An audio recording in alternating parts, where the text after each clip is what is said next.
ഇരവിപുരം മണ്ഡലത്തിലെ RSP സ്ഥാനാർത്ഥി നിർണയത്തെ ചൊല്ലി ഉയർന്നു വന്ന ആഭ്യന്തര കലഹം UDFിന്റെ കെട്ടുറപ്പിനെ പോലും ബാധിക്കും.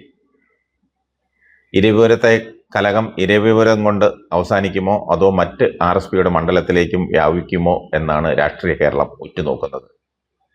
തർക്കത്തിനൊടുവിൽ ഇരവിപുരത്ത് RSP യുവനേതാവ് വിഷ്ണു മോഹനെ സ്ഥാനാർത്ഥിയാക്കാൻ തീരുമാനിച്ചിട്ടുണ്ടെന്നാണ് അറിയുന്നത്.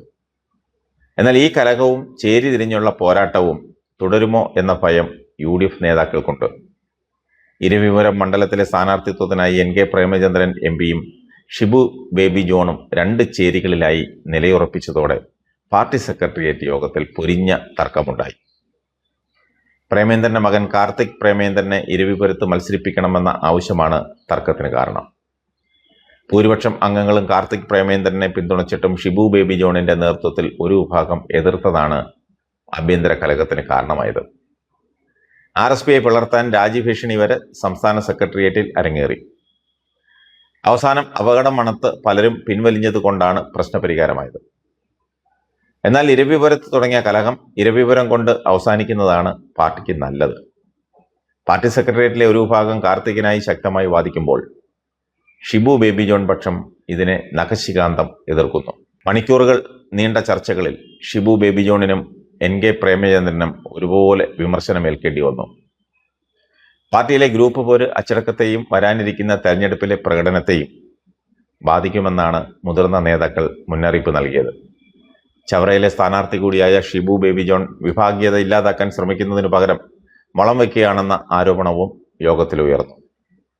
NK പ്രേമേന്ദ്രന്റെ മകൻ കാർത്തിക് പ്രേമേന്ദ്രനെ മത്സരരംഗത്തിറക്കിയാൽ മണ്ഡലത്തിലെ പ്രവർത്തകർ പോലും സ്ഥാനാർത്ഥിക്ക് വേണ്ടി പ്രചാരണത്തിന് ഇറങ്ങില്ല. കാർത്തികിനെ മത്സരിപ്പിക്കുന്നത് പാർട്ടിയുടെ യുവജനമുഖം വർദ്ധിപ്പിക്കുമെന്നും പ്രേമേന്ദ്രന്റെ സ്വാധീനം വോട്ടായി മാറുമെന്നുമാണ് പ്രേമേന്ദ്രനെ അനുകൂലിക്കുന്നവർ പറയുന്നത്.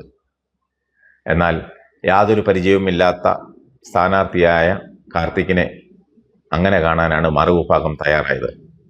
കാർത്തിക് വന്നാൽ കുടുംബവാഴ്ചയാകും. കൂടാതെ പാരച്യൂട്ട് സ്ഥാനാർത്ഥിയായി കാർത്തിക് മാറുമെന്നും വിലയിരുത്തുന്നു. എല്ലാ ജനാധിപത്യ പാർട്ടിയിലും ഉള്ളതുപോലെയുള്ള അഭിപ്രായ പ്രകടനം മാത്രമാണ് RSPയിലും സംഭവിച്ചതെന്നാണ് മുതിർന്ന നേതാക്കൾ പറയുന്നത്. എന്നാൽ തെരഞ്ഞെടുപ്പ് അടുത്ത സമയത്ത് ഇത് അപകടകരമായ നിലയിലേക്ക് മാറിയെന്നാണ് പൊതുവെ വിലയിരുത്തപ്പെടുന്നത്. വിഭാഗീയത കത്തിക്കയറിയാൽ മറ്റ് സ്ഥാനാർത്ഥികളെയും ബാധിക്കുമെന്നാണ് അണികളുടെ ഭയം. ആക്ടിംഗ് സെക്രട്ടറി AA അസീസ് പൊതുവേദിയിൽ കാർത്തിക് പ്രേമേന്ദ്രനെ കുറിച്ച് പറഞ്ഞതും വിവാദത്തിന് തിരികൊളുത്തി. ആക്ടിംഗ് സെക്രട്ടറിക്ക് ഇത്തരമൊരു നിലപാട് സ്വീകരിച്ച് പൊതുവേദിയിൽ അഭിപ്രായം പറയാൻ ആരാണ് അധികാരം നൽകിയതെന്നാണ് പ്രേമേന്ദ്രൻ വിഭാഗം ചോദിക്കുന്നത്. ജില്ലയിൽ പാർട്ടി ഒന്നിച്ചു നിന്നാൽ UDFന് അത് നേട്ടമാകും. ആഭ്യന്തര കലഹത്തിൽ കോൺഗ്രസ് അസ്വസ്ഥരാണ്.